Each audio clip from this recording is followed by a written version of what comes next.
محبت تھی. صرف یہی نہیں، صفاقی کا مظاہرہ بڑھنے لگا.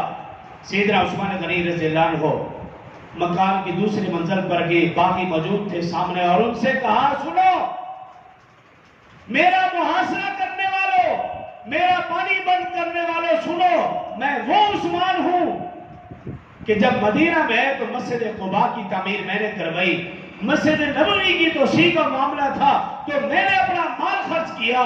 مدینہ کے اندر ایک ہی کنواں تھا جو یہودی کی ملکیت میں تھا، میں نے داموں میں نے بیچ کر وہ پانی سب کے لیے میں نے وقف کر دیا. آج تم مجھے اس کنویں کا ایک گھونٹ پانی دینے کے لیے تیار نہیں ہو. میں وہ عثمان ہوں. رسول اللہ صلی اللہ علیہ وسلم کی بیٹی سیدہ رقیہ وہ میری زوجہ تھی. رسول اللہ صلی اللہ علیہ وسلم کی بیٹی سیدہ ام کلثوم رضی اللہ عنہا وہ میری بیٹی تھی. میں وہ عثمان ہوں جس کو رسول اللہ صلی اللہ علیہ وسلم نے کئی بار کہا عثمان فی الجنہ. میں وہ عثمان ہوں جس کے متعلق رسول اللہ صلی اللہ علیہ وسلم نے فرمایا اللہ میں عثمان سے راضی ہوں تو بھی راضی ہو جا، میں عثمان سے خوش ہوں تو بھی خوش ہو جا.